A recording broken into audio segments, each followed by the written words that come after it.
Welcome back to Broken Electronics. I'm Lee, and I'm so glad you could stop by here to join me today.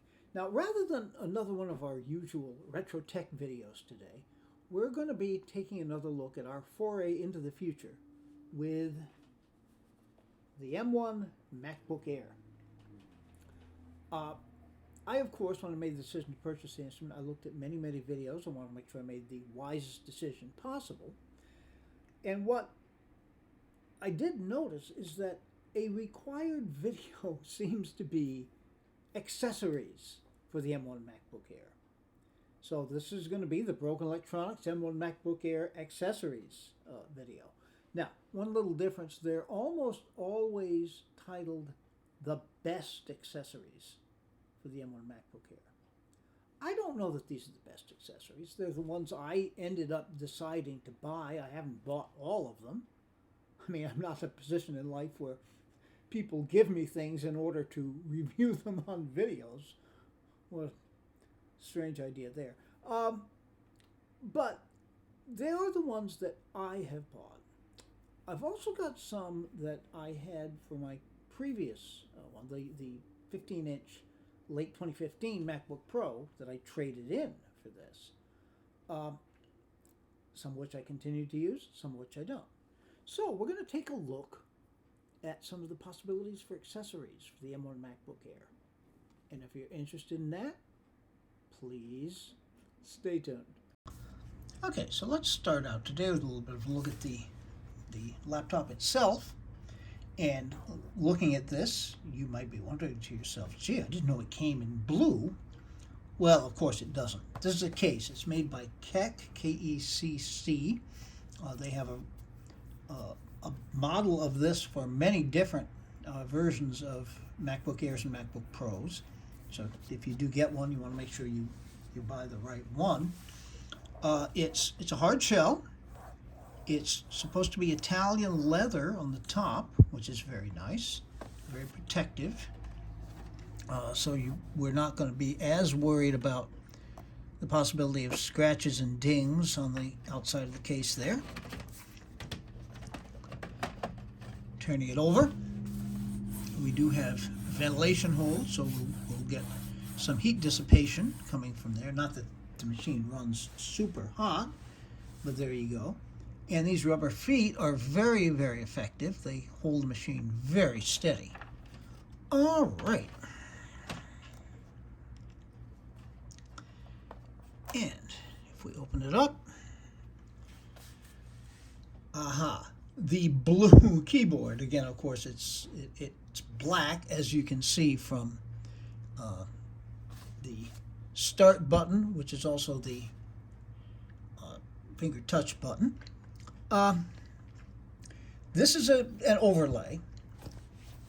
That's one of the big reasons I got it. Anyone who has used a laptop to any extent at all will certainly realize just how gummed up and dirty laptop keyboards can become. This protects that. If it does start to get dirty, it's going to be very easy to simply peel it off, wash it off, and put it right back on.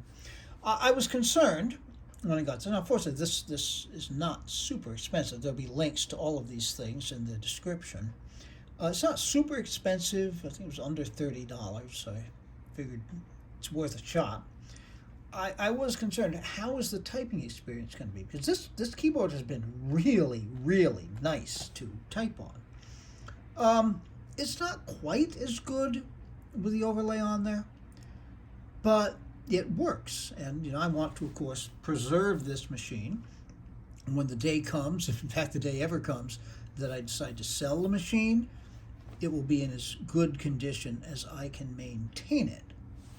All right, so there is the machine. I'm going to move that out of the way. Now, this is one of those hand-me-downs, if you will. I got this originally for the 2015 MacBook Pro. Those machines, as I'm sure many of you know, tend to run very hot, particularly if you use them in bed. Yeah, the air intake ventilation on it. Gets covered up by, bedspreads and such.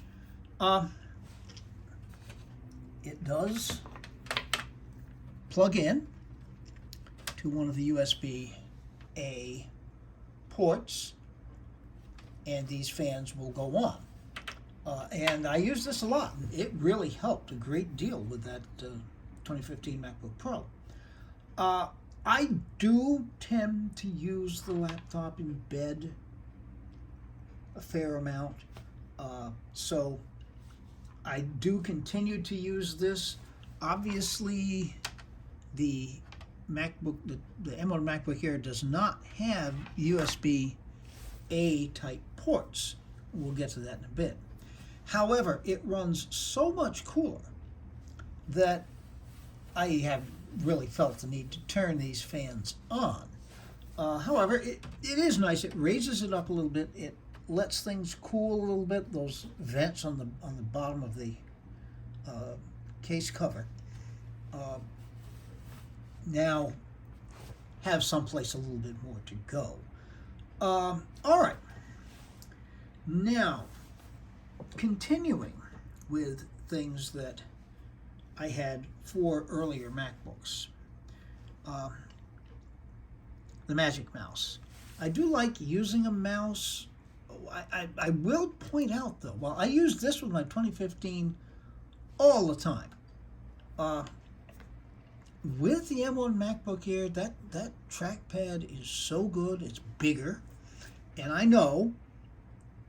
understand anyway, that the M1 Pro and M1 Max MacBook Pros have got even bigger trackpads, but there you go.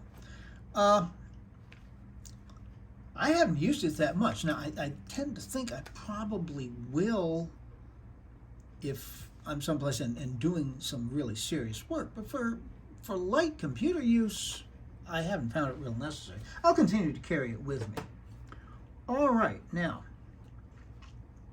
what other things? In speccing out an M1 MacBook Air, I made a couple of decisions. I went for the 512 gigabyte SSD. With an SSD, ideally you want to keep it no more than about half full. At 256 gigabytes, that's a little hard to do. So, yeah, I've got a 512 gigabyte SSD with the idea that it's basically going to use 256 maximum. And that can be, now of course you can put other things on the rest of the drive.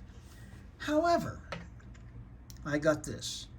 This is a Sabrent XTRM-Q Thunderbolt 3 external SSD.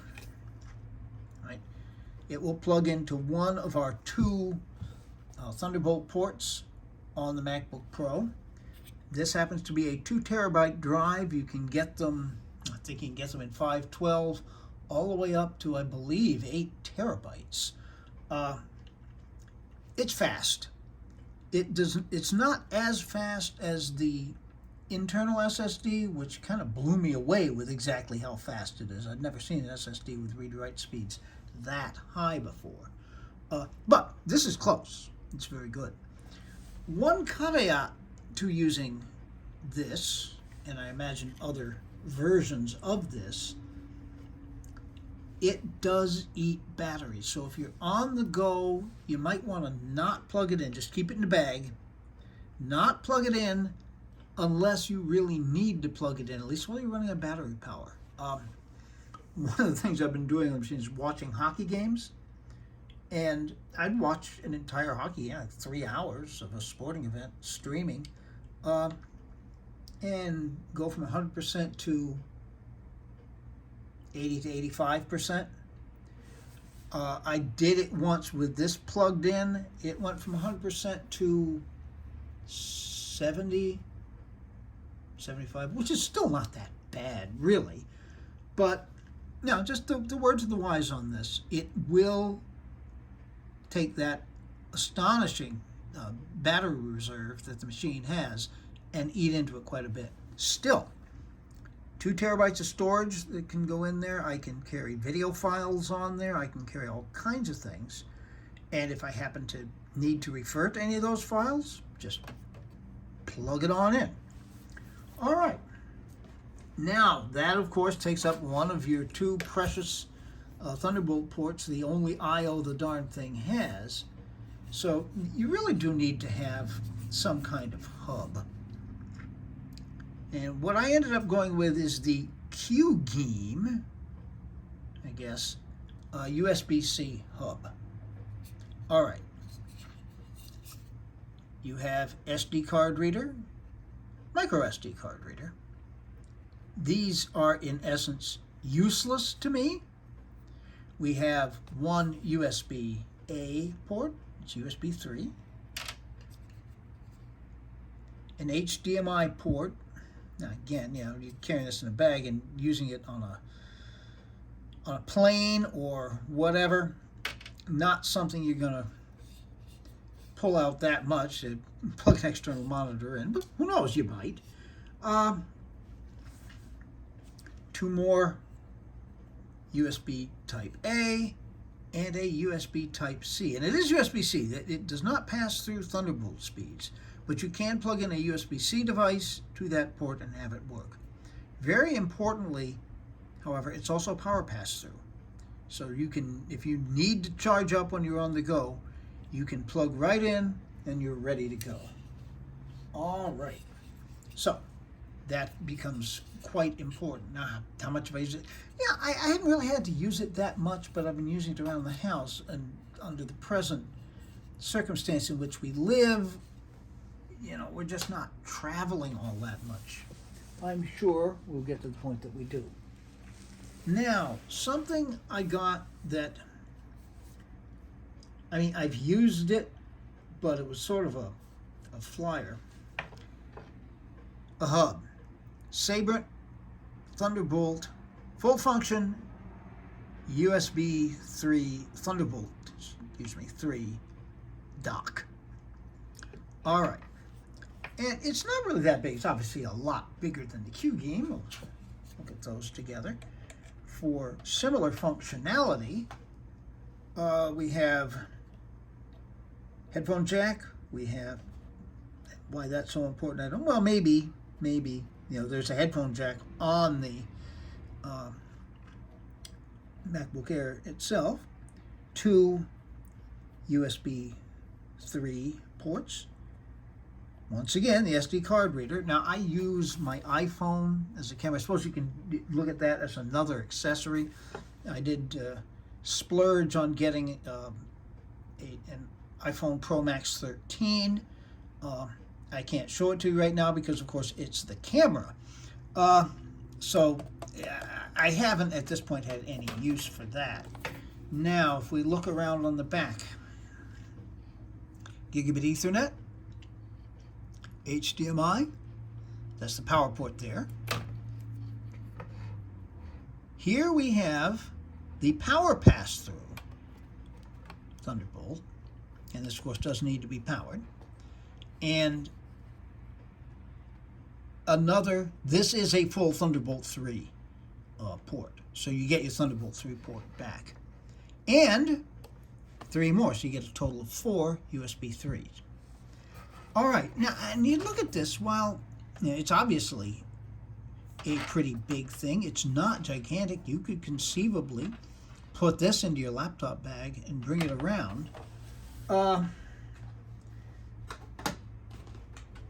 And that's possible, but take note. It comes with a very, very chunky power brick. So that diminishes the likelihood of carrying it around with you and using it. No, the main purpose of this, of course, is to use as a docking station. Now, I'll be honest with you, I got this because there was a used version of it on sale for half the price. So I figured, what the heck, let's give it a whirl. You know, some of the other competing versions, I mean, you can go up $300 to $500 on various docks, and I'm sure they're very, very good docks, but that's a lot of money.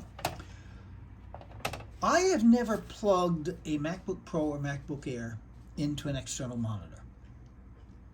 Never wanted to. I've always had desktop machines. Yeah, I'm thinking I may very well take the plunge and give it a try. I have with retro laptops as troubleshooting devices, if you're not getting picture, just to try to eliminate where the problem is. If the problem is in fact the display, plug it into an external monitor, and then you can see whether it's the display or possibly something else. That I've done. But yeah, I'm going to take a stab at plugging it in. I understand from what people have said that there are problems powering external monitors with these machines. We'll find out, and if you'd like to find that out, please stay tuned. All right, we need to take a moment to appreciate this jury-rigged monstrosity that is this desktop setup. Now, I will point out, this is a test desktop. It usually rotates between 4 different Mac Pros, depending on what I'm experimenting with at any given time. So, to make this work, we have, of course, the MacBook Air right there. Plugged into that is the Sabrent 2 terabyte external SSD and the Sabrent docking station. All right, now, further plugged into the docking station, excuse me, I manipulate around here, we have the main display, power. This is the plug leading to the MacBook Air. Here I have plugged in the hub. I have no idea if this is going to work or not. The only thing that's being used on the QGeem hub is this secondary display, both by HDMI. Neither of these displays are Thunderbolt displays. I would need to get a Thunderbolt adapter. That might work better. In any event, I also have the keyboard and mouse. I use a wired keyboard and mouse on this setup simply because I'm constantly switching between different machines, and reorganizing Bluetooth would be a big pain. I believe this is the USB hub, which has got the camera and microphone plugged into it currently. And here we have the speaker. All right. Now, if we can get the camera reorganized to actually display something. And I keep saying camera like I actually had some clue what I was doing here. It's my iPhone 13 Pro Max. All right. Let's power on the MacBook Air and see what happens.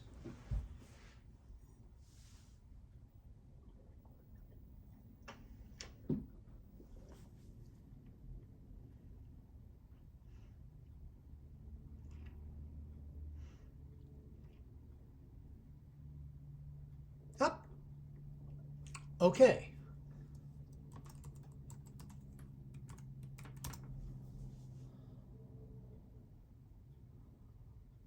Well, all right, here's our main display.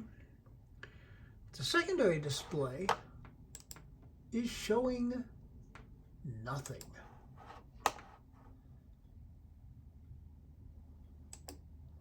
What a pain.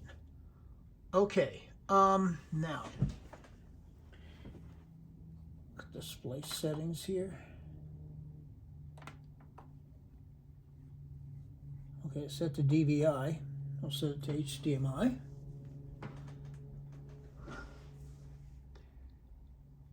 And still nothing. Well, that's disappointing. Ah, okay then.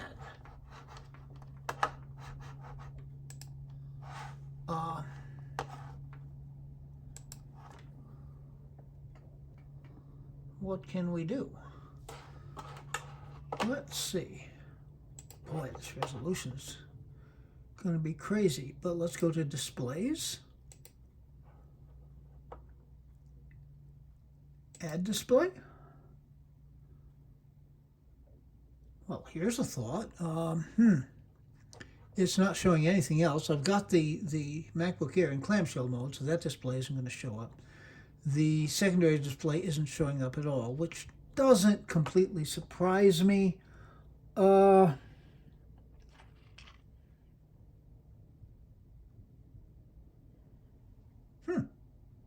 AirPlay.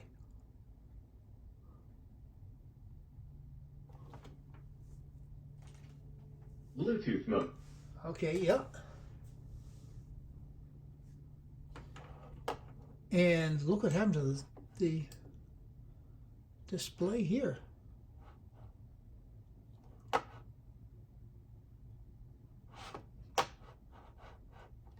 I'll be darned. That's the television. The Apple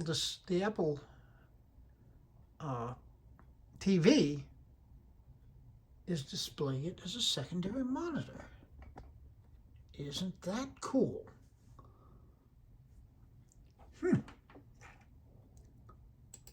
Display settings. All right, so this is the Samsung 4K display. If